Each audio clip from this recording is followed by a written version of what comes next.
the Serengeti. It's a sun-scorched ocean of grass, and I've come to see it as a chessboard of life and death where there's truly nowhere to hide.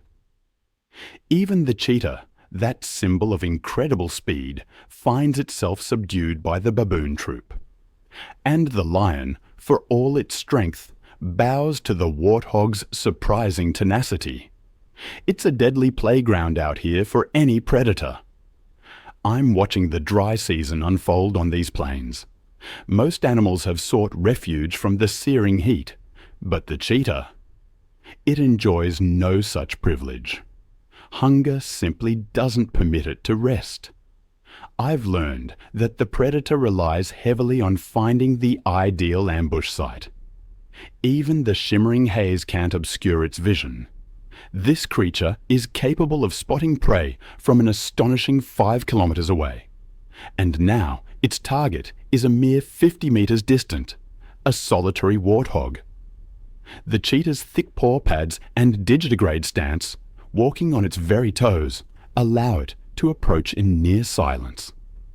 The tall grass helps to conceal its slender frame, a silent ghost amidst the blinding sunlight. The gap closes to 30 meters. I see the cheetah has now entered its kill zone. Within this range, its legendary acceleration achieves the highest success rate, and, perhaps surprisingly, energy expenditure will be minimal. In just 3 seconds, it can reach a speed of 96 kilometers per hour.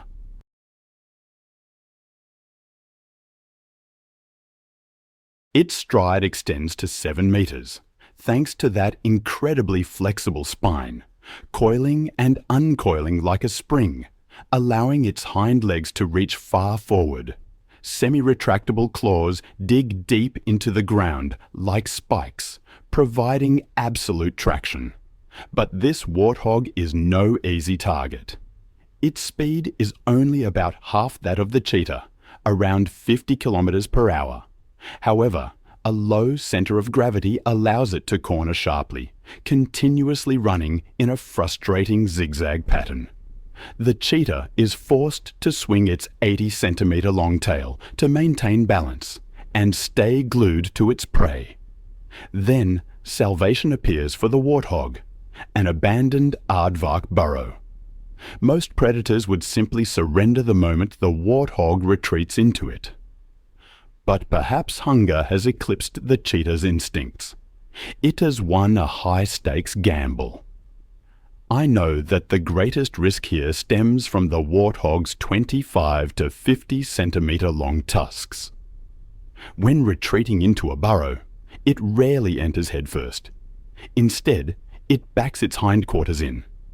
The armored head and sharp tusks face outward, acting as a solid line of defense. At this moment, the burrow becomes an impregnable fortress. Any cheetah or lion foolish enough to stick a paw or snout into that darkness faces a penetrating gore.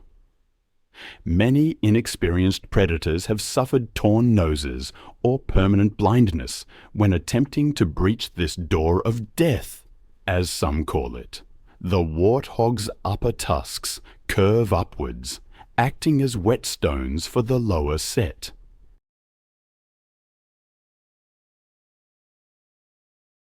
Every time the mouth closes, the tusks grind against each other, creating a continuous self-sharpening mechanism. The result is a set of daggers so sharp they can slice through flesh with a mere shake of the head.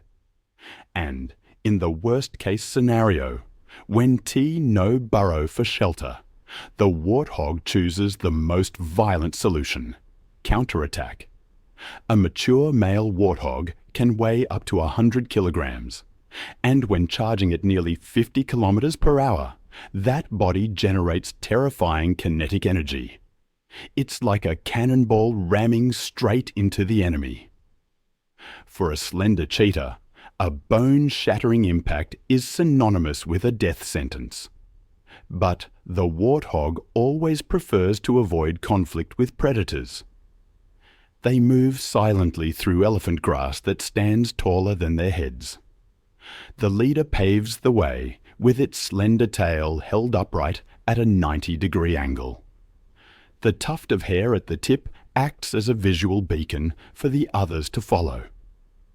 In this dense sea of grass, this signal helps the family maintain formation and prevents any member from getting separated.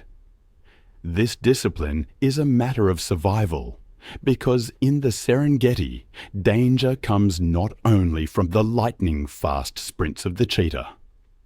Spanning over 30,000 square kilometers, this ecosystem shoulders the largest animal biomass on the planet. 4,000 lions and approximately 1,000 leopards continuously patrol to maintain order every single day. Within that intricate food web, warthogs are biological plows.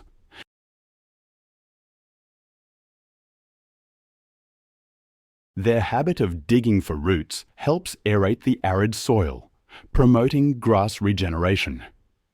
Conversely, the cheetah keeps prey populations in check, culling weak and diseased genes from the herd. They are two silent warriors, each contributing to the ecosystem in their own unique way. For the warthog, the Serenera is paradise, the central heart of the Serengeti. Here, vegetation remains eternally green, nourished by underground rivers flowing year-round. But this paradise comes at a steep price. Serenera is also the capital of apex predators. It is the domain of the most powerful lion prides in Africa. The lion's hunt for a warthog is a test of endurance. In theory, the lion is faster than the warthog. The king of the savannah can execute bursts of speed, reaching 80 kilometers per hour. But their hearts are too small relative to their body size, and their dense muscle mass generates immense heat. As a result, they can only sprint for about 200 meters. The warthog is not naturally a long-distance athlete of the Serengeti. However, its compact body and efficient respiratory system allow it to maintain high speeds over longer distances than the lion. It's often the endurance of the weak that defeats the explosive power of the strong. Escaping the life or death chases, now is the time for the warthog to enjoy relaxation at the highest level.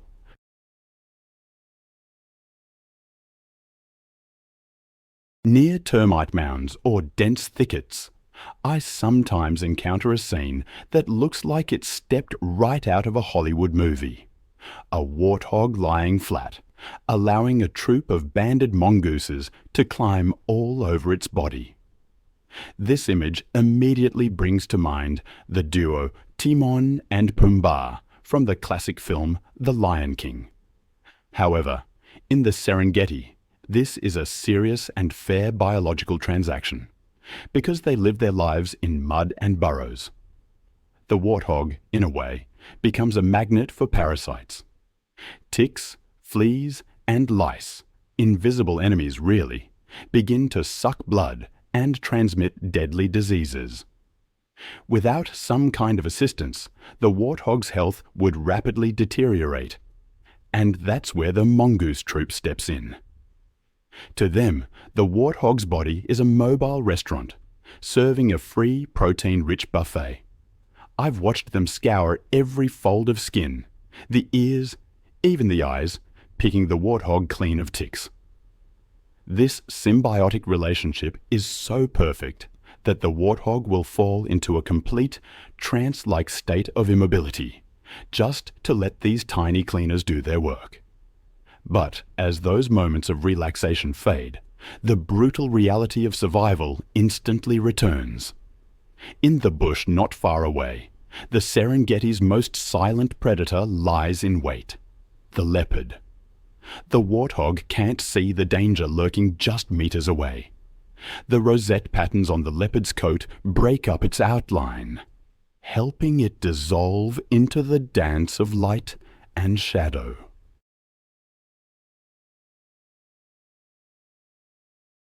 Its eyes, 7 times sharper than a human's, are locked tight onto the victim's jugular vein.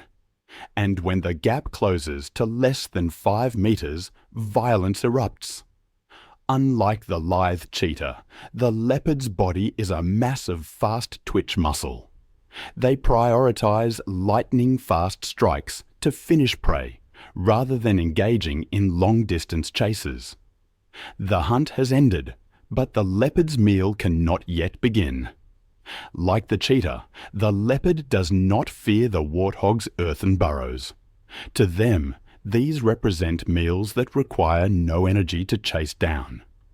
The leopard's collarbones are partially reduced, floating clavicles allowing them to compress their shoulders and slither into the tightest spaces. But even the leopard's victory is short-lived. Even after seeking out the most secluded hidden spot to enjoy its meal, it is not safe. This is the moment nature's harshest law is enforced. The strong take what they want. The leopard is lucky to have escaped the claws of the king of the savannah. T certainly regret over the unfinished meal, but the leopard is unwilling to risk its life. It knows this is a fight it cannot win. A mature male leopard weighs only about 60 to 80 kilos. Meanwhile, this male lion is a biological tank, weighing over 200 kilos, nearly 3 times the weight of its opponent. The lion's bite force of 650 pounds per square inch can crush a rival's skull. The leopard is an agile and dexterous assassin, but in the game of brute strength, the lion dominates completely.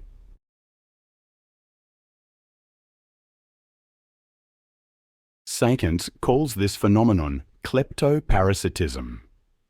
About 20% of the leopard's kills will fall into the hands of lions or hyenas. The lion stealing from smaller predators is a highly efficient energy-saving strategy. The cheetah, however, is not overly concerned with that. On the southern plains of the Serengeti, lions only appear during the early months of the year, following the migration. The flat terrain, devoid of trees for cover, is not ideal for the hunting style of the savanna kings. This is the largest natural death racetrack on Earth. On this open stage, the cheetah is the brightest star. It is here that female cheetahs hunt Thompson's gazelle daily. The prez of hunger and of naive cubs waiting for food forces the predator into a state of hyperfocus. Every failure could mark the end for this solitary hunter. Statistics in the Serengeti are grim. Only 5% of cheetah cubs survive to adulthood. Every sprint is a life-or-death gamble it cannot afford to lose. The cheetah must approach openly, yet cautiously. But the coverless terrain makes the predator easy to spot. The hunt explodes the moment the gazelle detects danger and bolts. A formidable quarry. Today is a lucky day. The predator and her cubs will no longer be tormented by hunger. But the cheetah cannot return to her cubs just yet. Her body temperature continues to rise. Even 20 minutes after the hunt has concluded, she is forced to rest.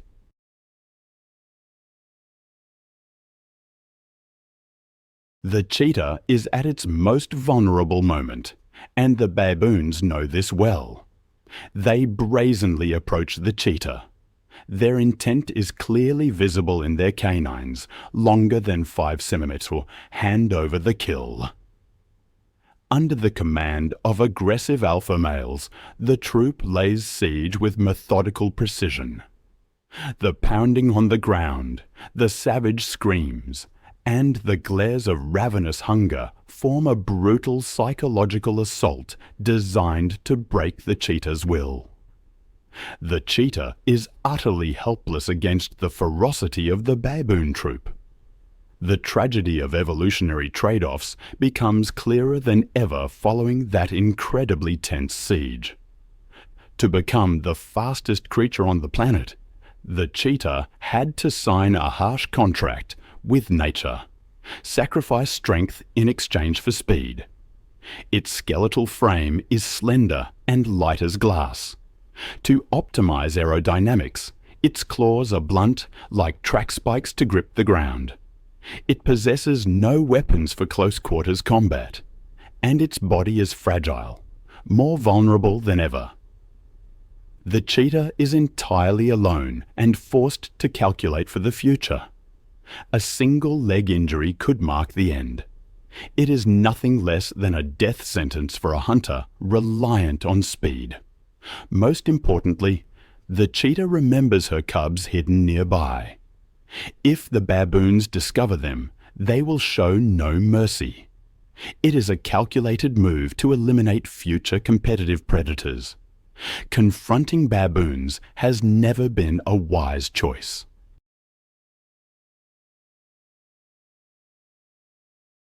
Solitude is a fatal weakness for the female cheetah, but that is not a concern for the males. They form coalitions to hunt together and defend their kills. A cheetah coalition consists of 2 to 3 males, usually brothers from the same litter. Unity allows them to target larger and more dangerous prey. This blue wildebeest is a prime example.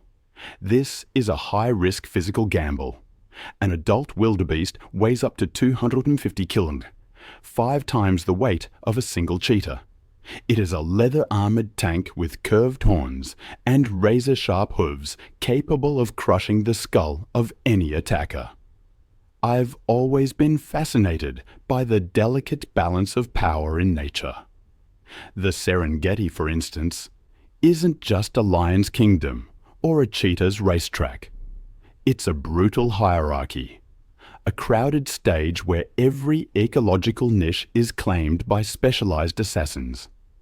They are the apex predators, the architects of population control, silently keeping the gears of the ecosystem turning smoothly, as they have for millions of years. Forget the image of the cowardly scavengers you might see in cartoons. In the Serengeti, the spotted hyena is a true hunting machine, a creature defined by its terrifying jaws. Nature has equipped them with a massive dome-shaped skull, an anchor for dense blocks of jaw muscle. Thanks to this, their bite force can reach 1,900 pounds per square inch. That's stronger than both lions and leopards. The spotted hyena uses its conical premolars to simply destroy physical structures.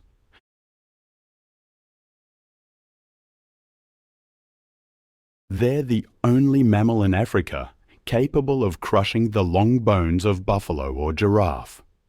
And their digestive system?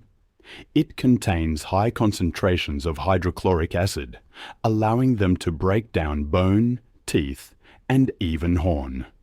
Their meals often end with absolutely nothing left behind. It's a common misconception that hyenas are mere thieves, but long-term studies in the Serengeti have proven the opposite. Spotted hyenas hunt for 70 to 95% of the food they consume. Unlike felines, which rely on short bursts of explosive energy, the spotted hyena possesses a massive heart, constituting nearly 1% of its body weight. This allows them to maintain a speed of 60 kilometers per hour for distances of 5 to 10 kilometers. Their hunt becomes a grueling game of cat and mouse until the prey collapses from exhaustion. But what truly makes the spotted hyena dominate the Serengeti is its incredibly complex social structure, an absolute matriarchy. In this kingdom, the female is king, due to a surge of androgen hormones while still in the womb. Female spotted hyenas are larger, more aggressive, and completely dominate the males. Even the lowest-ranking female holds higher authority than the highest-ranking male. Their society operates on complex political alliances, demanding social intelligence on par with primates. Neuroscientists have discovered that the hyena's frontal cortex, The area responsible for reasoning and problem solving is highly developed.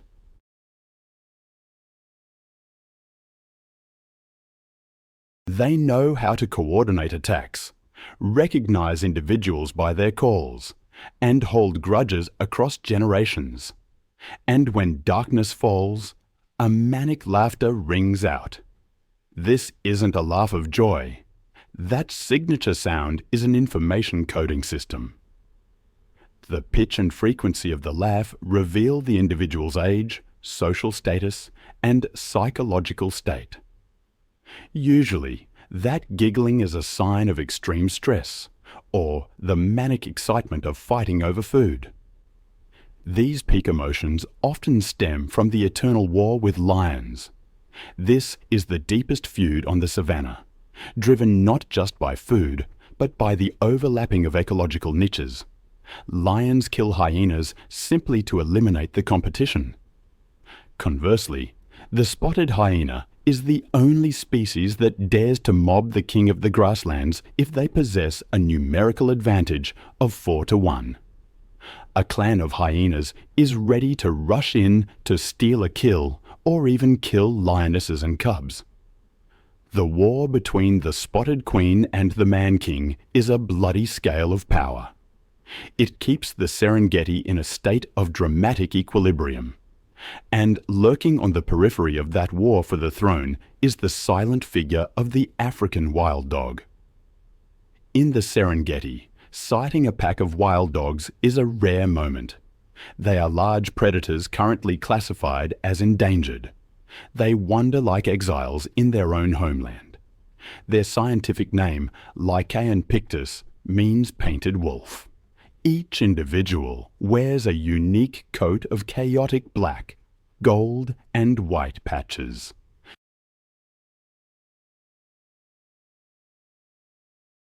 No two wild dogs possess the exact same pattern. But don't let that colourful, abstract art appearance deceive you. This is a disruptive camouflage design, helping them dissolve into the dappled light and shadow of the bush. They monitor their surroundings with massive, rounded ears that act as satellite dishes, receiving sound signals from afar, a masterpiece of evolutionary engineering. Noiseless they may be, but African wild dogs are the true assassins of the savannah. Lions hunt with a success rate of only about 25 to 30%, but the African wild dog succeeds up to 85% of the time. Once the pack decides to give chase, the prey's death warrant is practically signed. Discipline and endurance are the keys to the African wild dog's success. They enter the hunt at speeds of 60 kilometers per hour. The entire formation maintains that velocity for an absurdly long time. They take turns leading. When one tires, another moves up to take its place, creating a relay running machine that never stops. The prey doesn't die from wounds, but from sheer exhaustion. And death comes very quickly. African wild dogs eat with impressive speed. They take only a few minutes to consume their prey, ensuring they finish before lions can arrive to steal it. However, the brutality shown during the hunt stands in stark contrast to the incredible tenderness of their social life. Within the pack, altruism is the supreme law.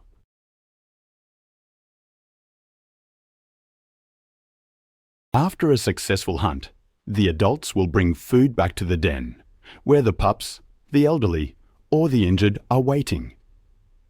No fighting over food. Pups are always given priority to eat first. Even a dog with a broken leg, unable to hunt, will be fed and nurtured by the pack. The tragedy of the African wild dog. It stems from their nomadic lifestyle. Because they're relatively small, they can't defend a fixed territory against lions or hyenas. The only way they survive is to keep moving, their home range spanning thousands of kilometers. But the Serengeti is shrinking due to human encroachment and climate change. With nowhere left to run, these splendid ghosts are slowly fading into the mist of history. An unfillable void is gradually appearing in the wild portrait of Africa. In that vast tapestry, if you look closely into the tall grass, you'll find another tiny assassin, the serval. It's a small cat mounted on the legs of an antelope, almost looking like a faulty product of creation. But it's a biological design optimized for hunting invisible prey. The serval possesses the longest legs relative to body size in the entire cat family. These legs act like biological stilts, elevating its body above the ground. They allow the serval to move lightly and peer over the dense elephant grass that other cats can't see through. The serval's two giant oval ears function like parabolic dishes.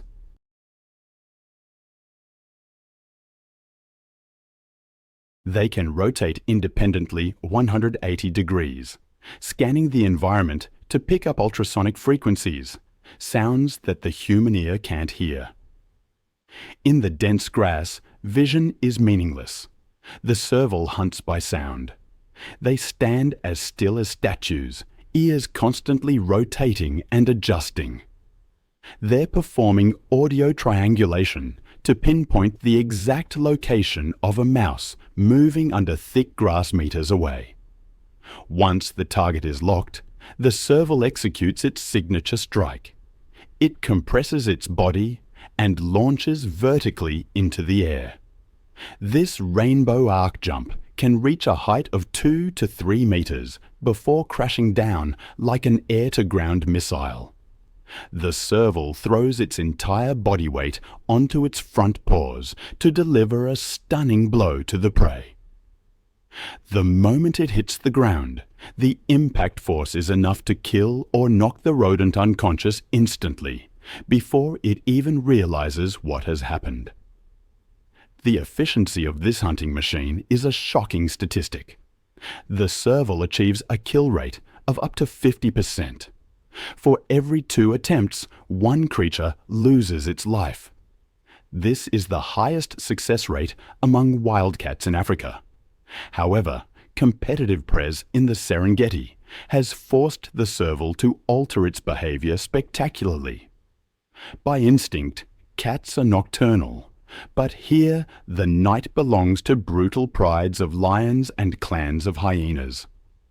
To avoid running into these bullies, the serval has shifted its biological clock to become a diurnal predator.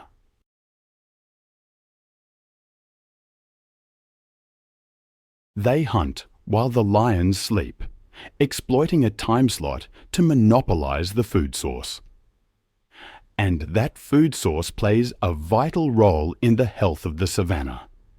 Each serval consumes thousands of mice and rodents every year.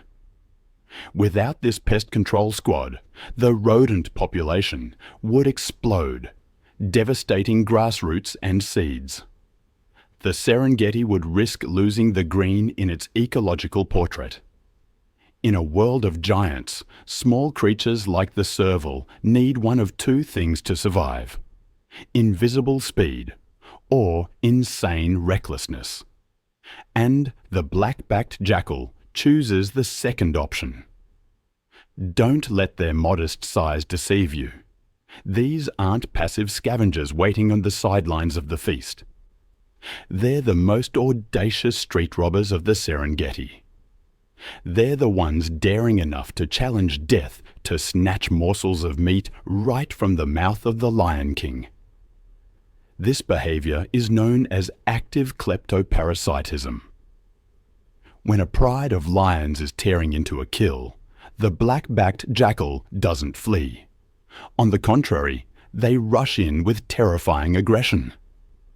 This is a display of cold calculation and nerves of steel.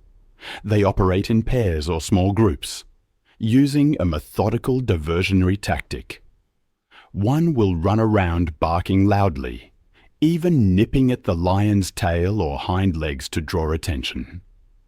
When the lion turns to growl in fury, the second jackal flashes in like lightning, grabs a chunk of meat, and vanishes into the bush.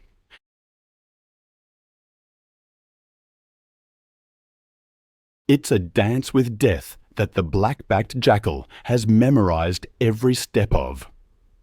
The distance between a full belly and a neck-snapping slap from a lion is measured in millimeters. But the black-backed jackal rarely loses. They're too fast, too agile, and understand the psychology of their larger predators too well. However, the aggression on the battlefield hides a model family life that's rare in the animal kingdom. Black-backed jackals are faithful romantics. They practice lifelong monogamy.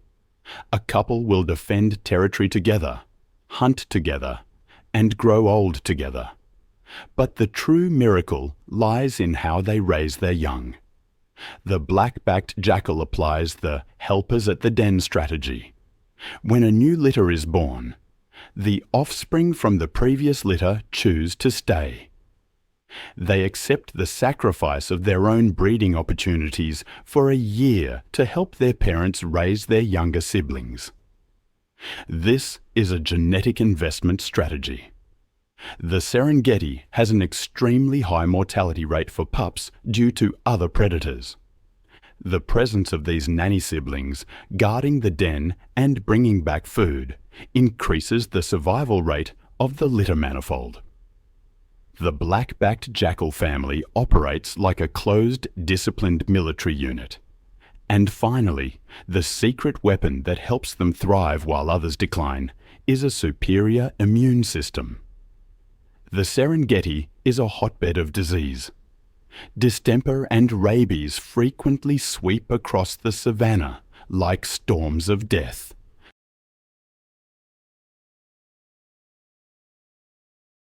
These outbreaks have wiped out entire packs of African wild dogs and lions, but not the black-backed jackal. Their bodies possess incredible natural resistance.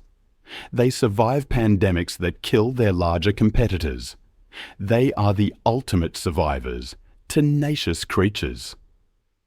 The Nile crocodile. It's a creature that has existed since the time of the dinosaurs, and frankly, it hasn't needed to change much in 200 million years. When I think about it, that kind of staying power demands respect. If the Serengeti is a battlefield, then the Grumeti and Mara rivers are deadly gauntlets, and hidden beneath those murky waters lies this patient, ancient predator. When the dry season arrives and the rivers recede, these crocodiles withdraw, slowing their heart rate to almost nothing. They can hold their breath underwater for up to 2 hours when active, and up to 8 hours while resting. They transform into inanimate logs, awaiting the biggest event of the year, the Great Migration, when millions of wildebeest and zebras are forced to cross the river. That's when the Nile crocodile strikes. Their snap is a masterpiece of hydraulics. Their jaws generate a bite force of up to 5,000 pounds per square inch, 5 times stronger than a hyena, and 8 times stronger than a lion. It's like dropping a small truck onto its prey. Once those conical teeth lock tight, nothing can escape. But because crocodile teeth lack cutting or chewing functions, they must tear flesh using pure physics.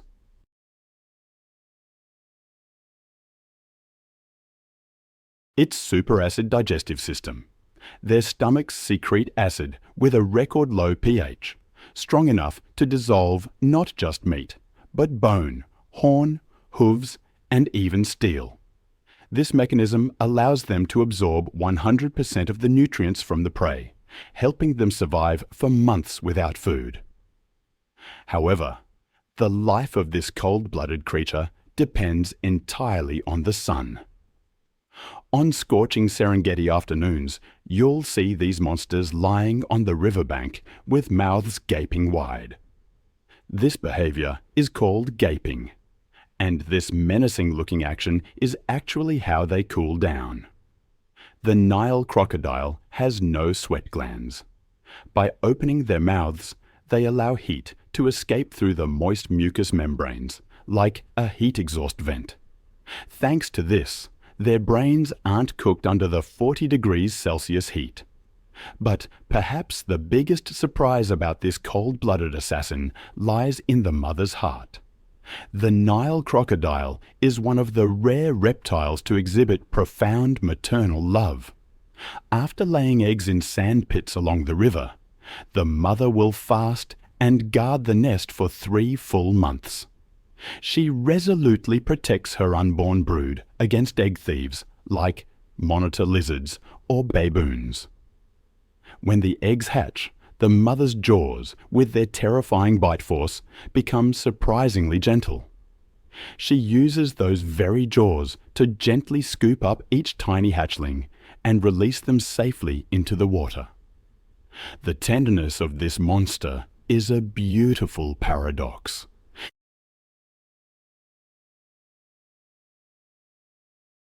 It's a reminder that in the wild, brutality and love always walk side by side to sustain life. The ecological tapestry of the Serengeti is not woven by predators alone.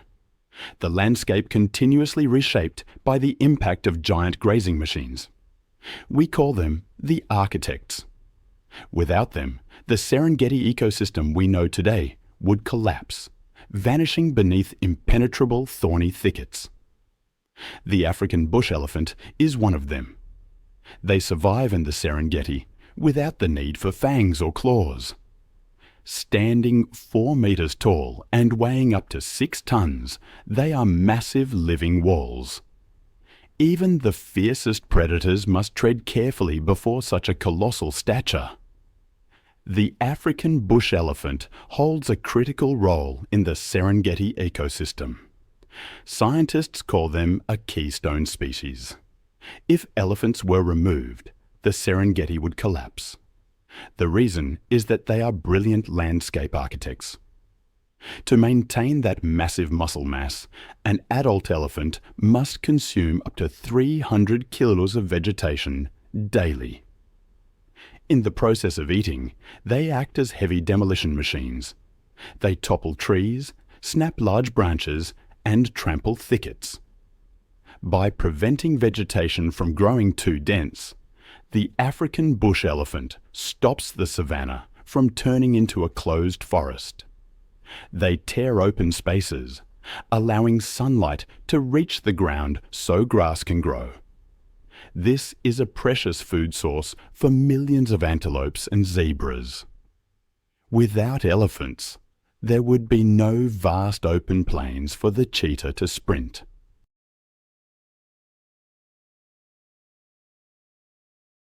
In the dry season, when rivers turn to dust, African bush elephants become hydraulic engineers. Using their tusks and dexterous trunks, they dig deep holes in dry riverbeds to seek out underground aquifers. These elephant wells are the only lifeline for the entire animal community.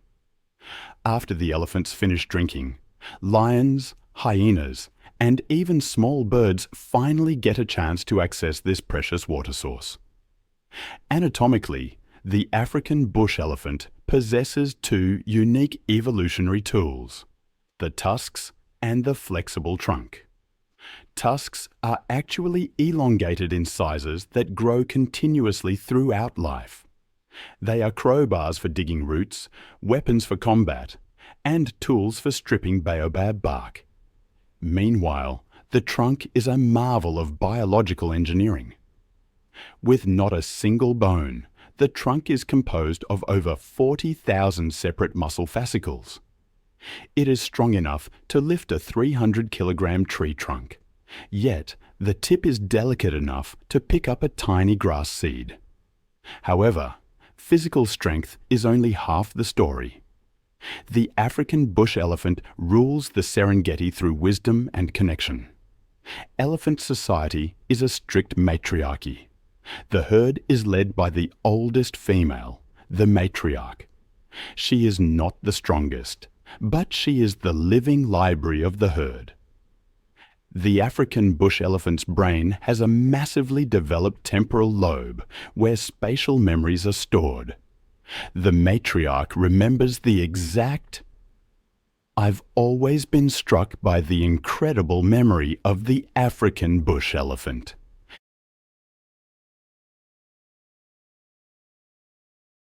It's more than just remembering a path. It's a survival map etched in their minds. A matriarch, having lived for 60 years, carries the knowledge of every waterhole, every safe migration route. During droughts, her memory becomes the lifeline for the entire clan. They communicate in ways we can barely fathom. African bush elephants use infrasound, sounds with ultra-low frequencies below 20 Hz. These sound waves travel for dozens of kilometers, penetrating forests and even hilly terrain. What's even more fascinating is that they seem to hear with their feet. Fatty pads beneath their feet contain extremely sensitive receptors, allowing them to feel seismic vibrations from the ground. A herd can detect the footsteps of another herd, or warn of danger from 10 kilometers away. They're essentially operating an underground internet network. And beyond their incredible senses, the African bush elephant possesses an emotional life as complex as our own. They know grief. I've read accounts of herds passing the bones of a deceased relative, the whole group stopping, gently touching the skull and tusks with their trunks, silent and solemn. In the wild and harsh Serengeti, the elephant truly is the embodiment of memory, wisdom, and perhaps even the soul of that dark continent. Then there's Retinapool in the heart of Serenera. From a distance, it looks like a pile of giant grey boulders resting silently in the muddy river.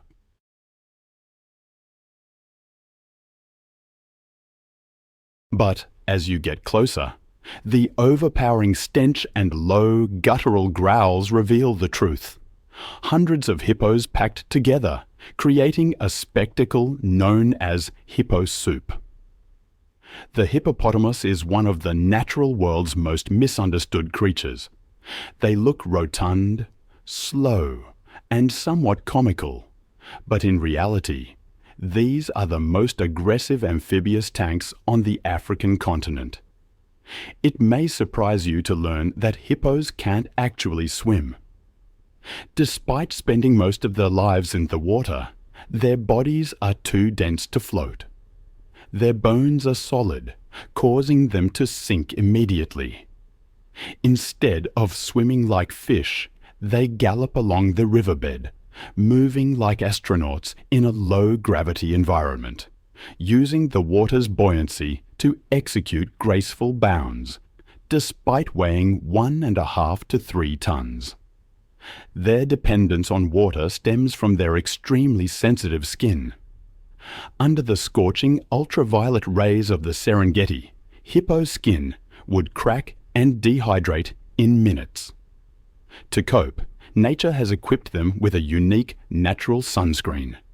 If you observe closely, you'll see red, blood-like droplets oozing from their skin.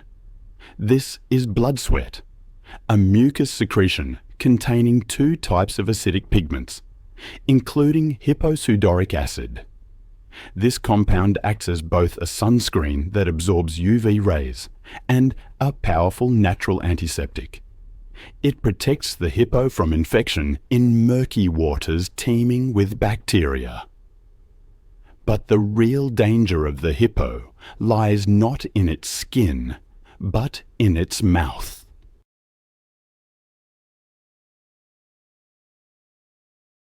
At Retinapool, you often see hippos opening their mouths as wide as possible. That is the threat yawn. A hippo can open its jaws to 150 degrees, displaying a lethal arsenal. Lower canines up to 50 centimeters long, sharp as razors and hard as ivory. This is the final warning. If the warning is ignored, the hippo will attack with a bite force nearing 2,000 pounds per square inch. They can snap a crocodile in two or crush a small boat. They are, in fact, the deadliest large mammal in Africa. The hippo of the day and the hippo of the night seem to be two different creatures. By day, they are social beings, gathering in the water to cool off and conserve energy. But when the sun sets, the hippo leaves the water, becoming a solitary and sullen creature. In the dark, they follow familiar paths, known as hippo highways, to graze. A single hippo can walk 10 kilometers and consume 40 kilograms of grass every night. Their role as ecological engineers lies in nutrient transport. They graze on land and defecate in the water. Tons of this organic matter nourish the aquatic ecosystem, feeding fish and insects, thereby sustaining the life of the entire river. And finally, their relationship with their neighbor, the Nile crocodile, is a tense peace treaty. You often see crocodiles sunbathing right on the backs of hippos. That is respect rooted in fear. The crocodile knows its limits.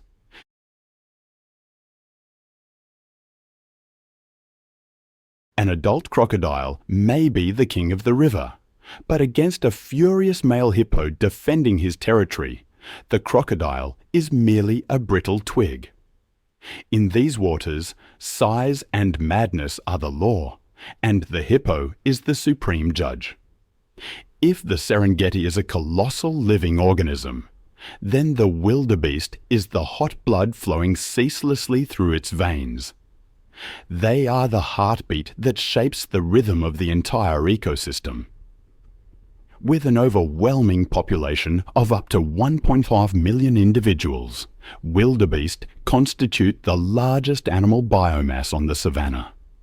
Viewed from above, their migrating army looks like a river of black ink surging through a sea of golden grass, an unstoppable force of nature. Their first and most crucial role is that of biological lawnmowers. Wildebeest possess broad muzzles, specially designed to graze on the short, nutritious young grass close to the ground. Every day, this army consumes over 4,000 tons of grass. This large-scale grazing stimulates the grass to grow back faster and stronger. Simultaneously, they deposit about 500 tons of dung daily, a massive amount of fertilizer that helps regenerate nutrients for the arid soil. Without the wildebeest, the Serengeti grasslands would become overgrown, dry out, and become prone to fires, shattering the food chain at its roots. But the true miracle of this odd-looking creature lies in its swarm intelligence. The wildebeest has no leader. No alpha gives the orders. Instead, they operate as a superorganism.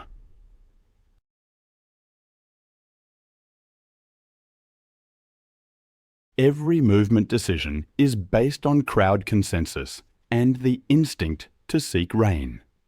They are capable of smelling moisture and phosphorus in young grass from 50 kilometers away. When one starts running toward the rain, millions follow. This chaotic movement is, in reality, a perfect survival algorithm. In a crowd of millions, the probability of an individual being eaten by a lion drops to the absolute minimum. And their ultimate. There's a mathematical miracle that occurs every February on the volcanic plains of the Serengeti. Within just 3 weeks, around 500,000 wildebeest calves are born. That's something like 8,000 births per day. It's a survival strategy called predator saturation. Suddenly, the savanna is flooded with easy prey. Lions, leopards, hyenas, wild dogs. They eat until they can barely move. But no matter how frantically they hunt, they simply can't consume such a colossal number of calves in such a short time. As a result, the vast majority of the new generation survives the most dangerous phase of their young lives. And these calves themselves? They're biological marvels, genetically programmed to flee from the moment they're born. A newborn wildebeest can stand within 7 minutes. After 20 minutes, they can run with the herd at a steady pace. In a way, the wildebeest is a winner in the game of evolution. They transform individual weakness into the immortal strength of the collective.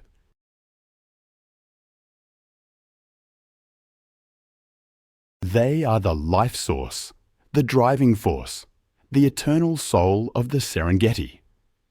Now, if the wildebeest are the diligent workers of this ecosystem, then the plain zebra are the courageous pioneers.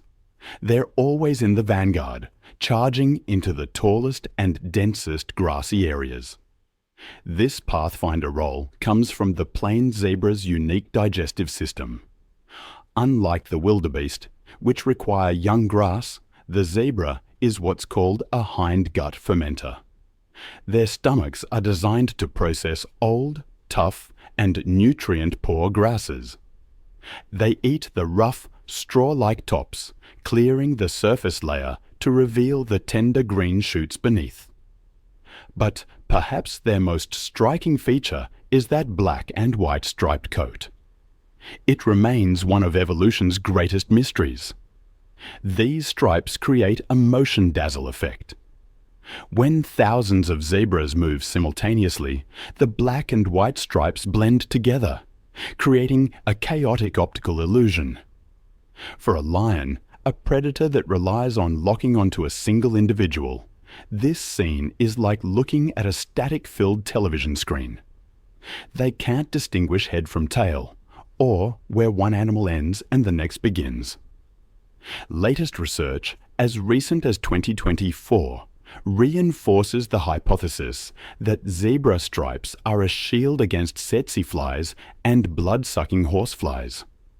The light-reflecting structure of the stripes disrupts the insect's navigation systems, making it difficult for them to land.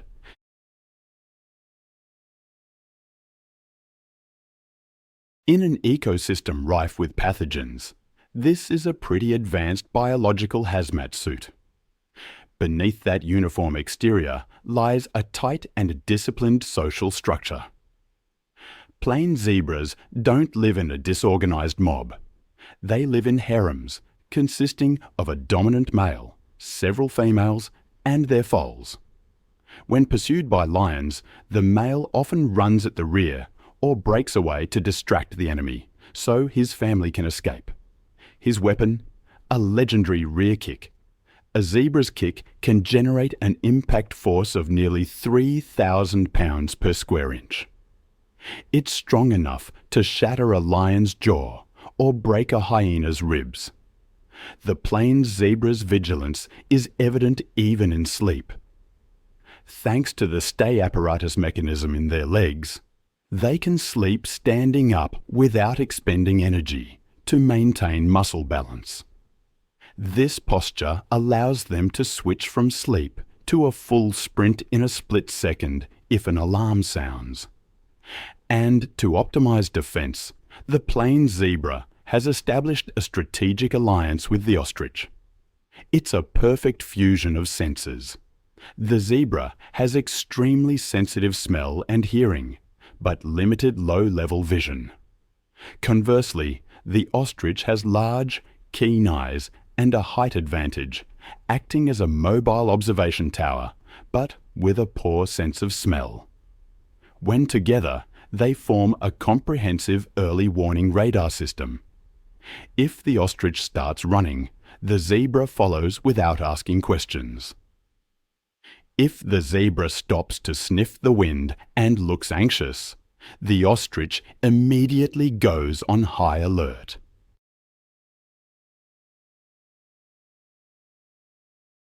This interspecies cooperation makes them the toughest targets for any predator seeking the element of surprise. Now, in the Moru-Kopjes area, where ancient granite boulders rise like fortresses amidst a sea of grass, hides a living relic from the prehistoric era. A creature designed to endure, to fight, and to destroy. That is the black rhinoceros. Though a more accurate name, describing its true biological function, might be the hooked-lip rhinoceros. This pointed, flexible upper lip is a marvel of evolution. It acts like a prehensile finger, allowing the black rhinoceros to perform surgical operations on thorny bushes. Their favorite food is the whistling thorn. This plant is armed with 7-centimeter long thorns, hard as steel and sharp as hypodermic needles. Any other animal touching them would suffer a shredded mouth, but not the black rhinoceros. With lip skin as thick as rubber and precise muscle control, they deftly weave through the thorns. The goal is the nutritious young leaves. Sometimes they simply crush the thorns with their powerful grinding jaws. However, the most famous characteristic of the black rhinoceros is its legendary short temper. This is the most solitary, suspicious, and easily provoked animal in the Serengeti. A mature black rhinoceros weighs about 1.4 tons. It's a block of armored muscle. When it feels threatened, it doesn't run away. It seeks to eliminate the threat.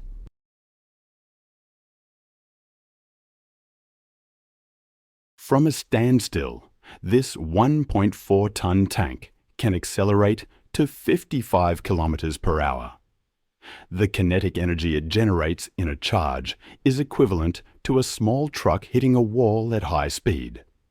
Lions or buffalo standing in its path will be tossed aside or punctured by the front horn, made of solid keratin. This aggressive nature stems from the black rhinoceros's eyes. Their vision is only effective within 30 meters. To them, the visual world is a collection of blurry, threatening shapes. They can't clearly distinguish whether the shadow ahead is a tree, a lion, or a vehicle. Therefore, they often launch a preemptive strike. Aggression is, in reality, a defense mechanism born of fear. To compensate for poor eyesight, the black rhinoceros's hearing and smell are incredibly sharp. The black rhinoceros sees the world through smell. I find that remarkable. They don't just wander aimlessly. They construct a complex olfactory map. Borders, rivals, potential mates, all laid out in scent across the Serengeti. In fact, the Moru-Kopjes are the last stronghold for these creatures. The rocky terrain offers cover, keeps them hidden from poachers. To me, the black rhinoceros is a symbol of tenacity, a reminder that weakness has no place in that land. But if you want to talk about pure rage, look no further than the African buffalo. Professional hunters call them the Black Death, the Widowmaker.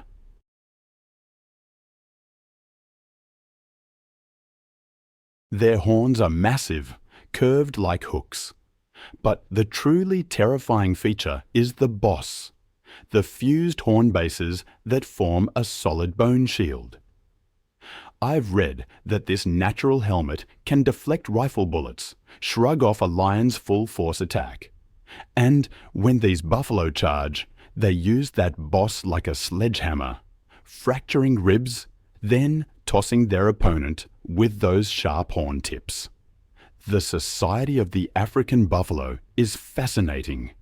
There are the breeding herds, sometimes numbering up to 1,000, moving as a single intelligent unit. Scientists have even discovered their voting mechanism.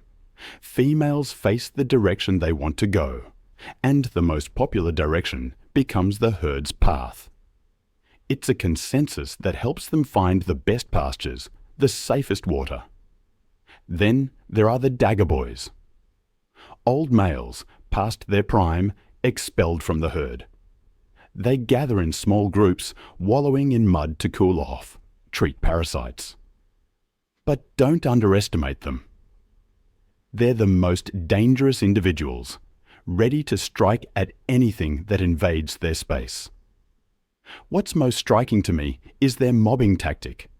They're the only herbivores in Africa that actively hunt predators. When a calf is caught by a lion, the herd doesn't flee. It counterattacks.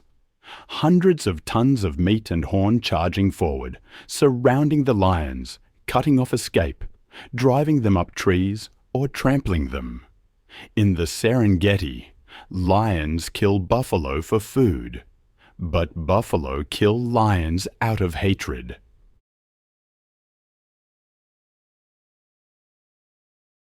It's said that if you ever face a buffalo, you'll experience a stare unlike any other. They stop eating, lift their heads, wet nostrils flaring, smelling your fear. Black eyes lock onto you, assessing the threat, deciding whether to turn you into dust. In that moment, you understand why no animal wants to mess with the Black Death. Then you have the Maasai giraffe, towering at 5.5 meters, the living watchtowers of the Serengeti. I always think of them as gentle giants. They're distinguished by their dark brown jagged spots, like grape or oak leaves. Their greatest challenge, physically, is pumping blood to a brain so far above the heart. Their heart is a supercharged engine, weighing up to 11 kilograms, with thick ventricular walls. It has to generate blood press 2.5 times higher than a human's. And when they lower their heads to drink, the gravity-driven blood press could burst their blood vessels. So, their neck vein system has a complex network of one-way valves and a structure called the rete mirabile, acting as a shock absorber. Every time they bend down to drink, they're like arboreal surgeons, carefully navigating the acacia trees. Their favourite food is those leaves, protected by long, sharp thorns. But the giraffe's tongue, reaching up to 50 centimetres, is as flexible as a finger, covered in a thick, glue-like saliva that coats the thorns, allowing them to swallow without injury. I find it fascinating that this tongue is purple-black or blue-black.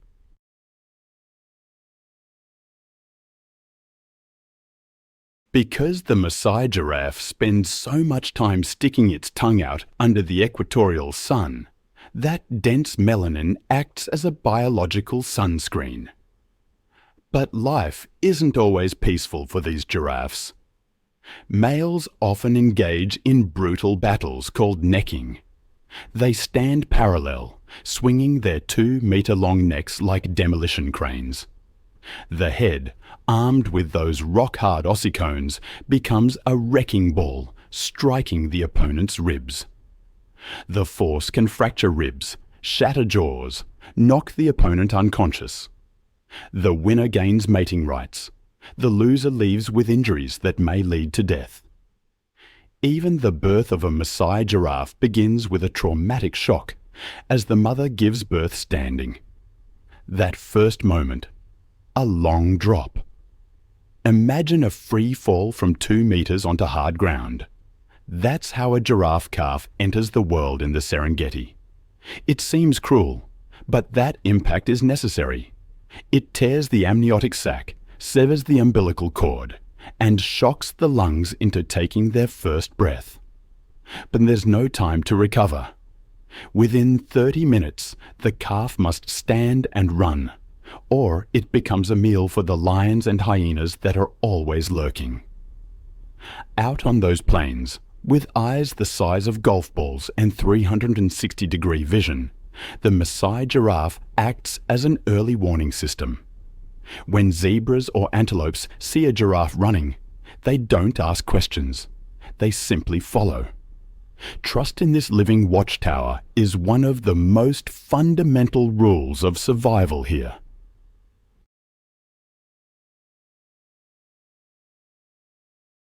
From the scattered rocky outcrops around the Mopane woodlands, a sound rings out, loud and decisive, breaking the silence of the early morning. It's the call of the Cape baboon, one of the largest, smartest, and most socially organized primates in southern Africa.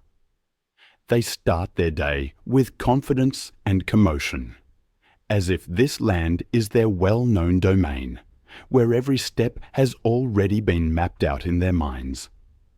In the Luangwa Valley, chakma baboons are commonly found around rocky highlands, forest edges, and buffer zones near the river. Adult males can weigh up to 40 kilograms and measure over 1.2 meters in length, nearly 3 times the average weight of a female.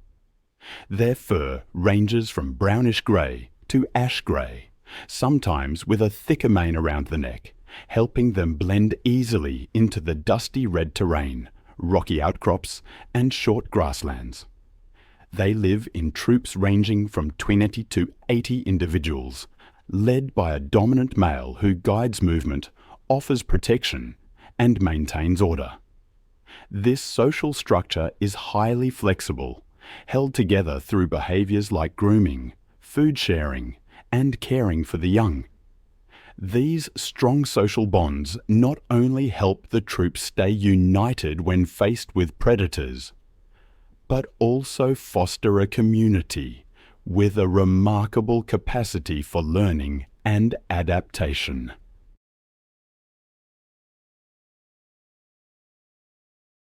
As true omnivores, chakma baboons consume nearly anything digestible in their environment, from grasses, roots, fruits, and tender leaves to seeds, insects, bird eggs, and small animals like lizards, mice, and nestlings. Their flexibility in food choices is one of the key factors that allows them to thrive across a wide range of habitats, from open woodlands to semi-deserts and even mountainous regions. In central Luangwa, they often track the seasonal changes of available resources, especially fruiting trees along the Luangwa River or near wetlands during the rainy season.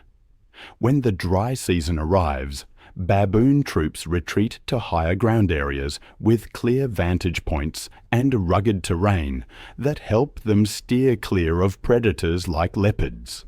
Though they are prey animals, chakma baboons have been observed coordinating group responses for defense, especially when their young are under threat. Cape baboons use more than 30 distinct vocalizations, combined with facial expressions and body postures, to signal warnings, coordinate movement, or express emotion within the troop. Behavioral studies by the Wildlife Conservation Society during the 2023 to 2024 period confirmed that the body language of chakma baboons can shift depending on social context, terrain, and the relationships between individuals in the group.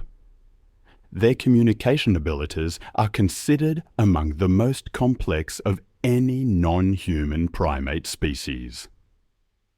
But this intricate world faces mounting press.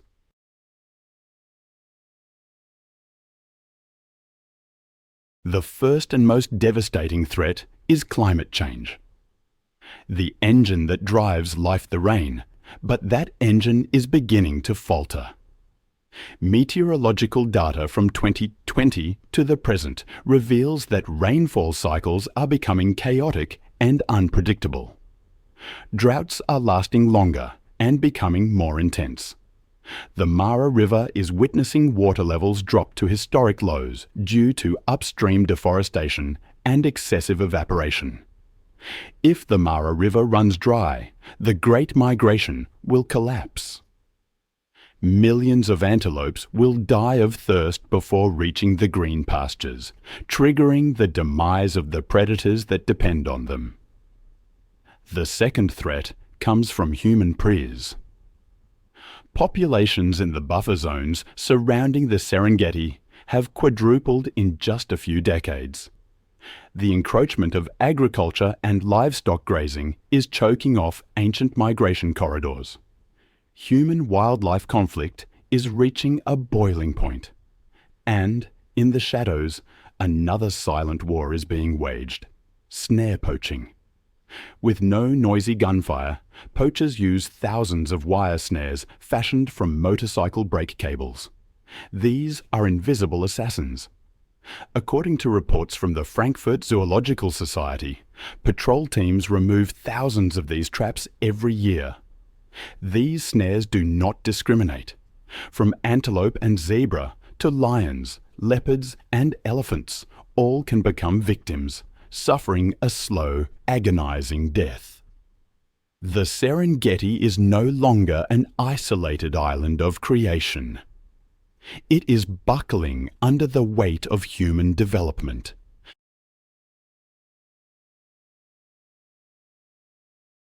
However, the hope to save the Serengeti remains unbroken. The battle to protect it has entered a high-tech era. Tanzanian national park authorities are implementing unprecedented protection measures. Drones and surveillance camera systems are deployed to root out poaching camps deep within the bush. GPS tracking collars are fitted onto large animals like elephants, lions, and black rhinos. These allow scientists to monitor population movements in real time and intervene immediately if an animal enters a danger zone. The de-snaring program is delivering tangible results. Thanks to international cooperation, specialized anti-snaring teams successfully rescue hundreds of animals each year, returning them to the wild. More importantly, conservation strategy is shifting towards the community. Ecotourism is becoming the Serengeti. It's more than just a park in Africa. It's a living testament to the earth in its prime, the only place where I feel we can still hear the wild heartbeat of this planet. That heartbeat thunders through the hooves of millions of migrating creatures. I've come to believe that a true conservation becomes sustainable when a living lion brings economic value 100 times greater than the skin of a dead one. It's a powerful idea, and one that's transforming potential poachers into the most ardent guardians of the land, seeing conservation as a primary source of income. Protecting the Serengeti, for me, is about preserving the memory of humanity itself.